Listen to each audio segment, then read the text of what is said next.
So in regular life, if I'm just moving through regular life, what is the witness attitude? Okay. It's many things and it's very deep, but here's what it would look like if you were just beginning to learn about it, okay? So you begin with something very, very gross and very simple. By gross, I don't mean disgusting. I mean gross as in of matter, very, tangible. So I'm going to drink water. I feel thirsty. So if I were going to try to cultivate the witness, before I drink the water, I would allow myself a moment and I would try to connect with the one in me who was experiencing thirst. Because mostly we're just automatic. My mouth goes, feels dry, and I reach out for water. But can I connect for just a moment with the awareness in me of a dry mouth? Who notices my mouth is dry? Who's the one who says, my mouth is dry? Whose mouth is it? So I spend just a moment connecting with that. Don't get yourself too frustrated. It's a practice. But you just take a moment and you connect. Can I connect with the one who is saying my mouth? Whose mouth? Who's that my? Who knows, who understands thirst? And then as I bring it up to my lips, if I could have talked with my mouth full, I would have done that. But if I had opened my mouth, the water would have all poured out. So I had to swallow and then tell you. But while the water is inside, before you swallow, again, can I connect with the part of me that is aware that there's water in my mouth? Can I connect with the part of me that is watching the water go down? Okay? You do that for a while. Do that on a very, very simple level for a while. Then, as you start to watch yourself do things, notice, okay, after I've had that sip of water, I'm no longer experiencing that same level of thirst. So can I be the one now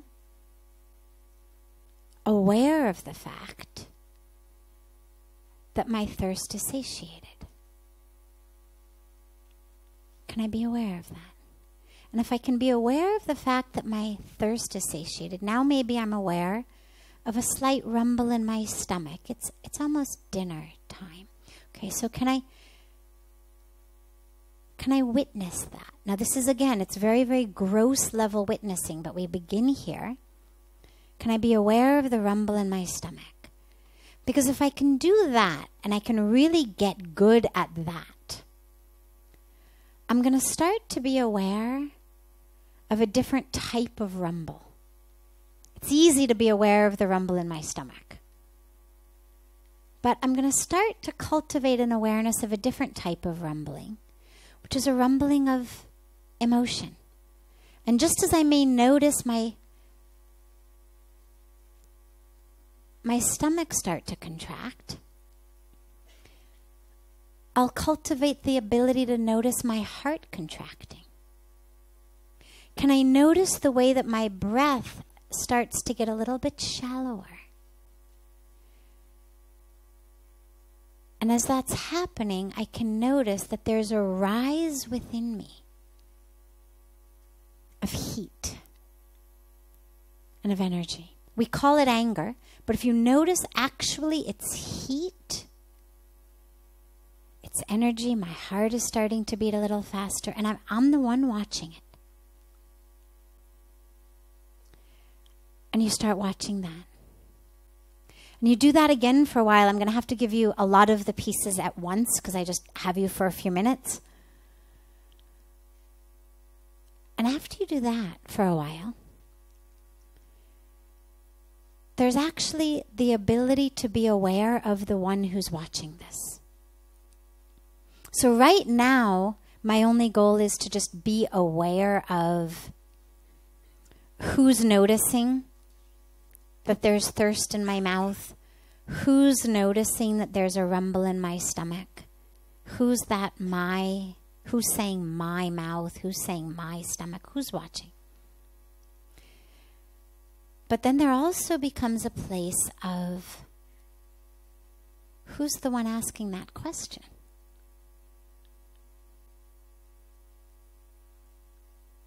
Right? So it takes you a step farther back. And slowly you cultivate different levels of awareness. Oh, okay. So now I'm sitting in the one who's asking the question of, can I go even deeper? But you don't want to go there yet. You begin with the general awareness. Then who's aware? Then who's asking that question? Who's watching? Who's aware? And it takes you into deeper and deeper levels of the self. And what this gives us, aside from a beautiful experience in meditation, but what it gives us is the ability not to be victims of our emotions. Otherwise, anger takes us. We yell, we hit, we insult. We do all sorts of things that harm others. And we harm ourselves. There's a beautiful quotation that says, being angry at someone else is like swallowing poison and expecting someone else to die.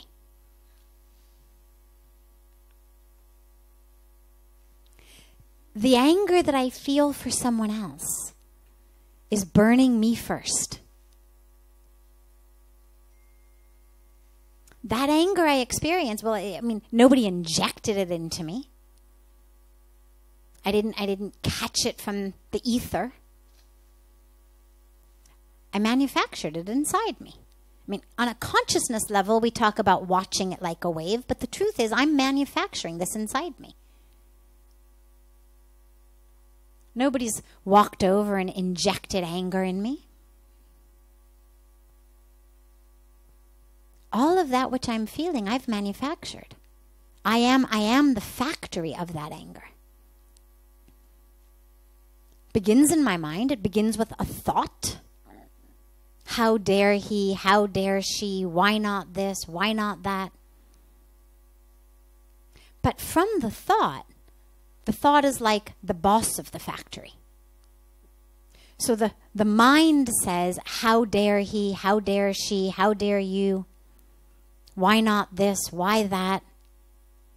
And then, like a factory line, the rest of the body starts responding. Oh, okay, we'll produce a lot of adrenaline. Okay, we'll make the heart beat really fast. Okay, we'll speed up the blood pressure. All like very obedient factory workers. And so all of that is part of what we call anger. But it's burning me. Long before I say something to you. Long before I reach up my hand to slap you or not slap you. Long before I slam the door and walk out.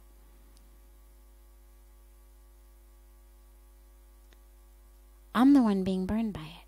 And lastly, the flip side, of course, is when you think about something like love, and joy, peace, all of that which we experience with other people in certain places. Well, in the same way that someone's actions or words may have been a trigger, they may have been the trigger for my anger manufacturing plant to start, but I've manufactured it inside.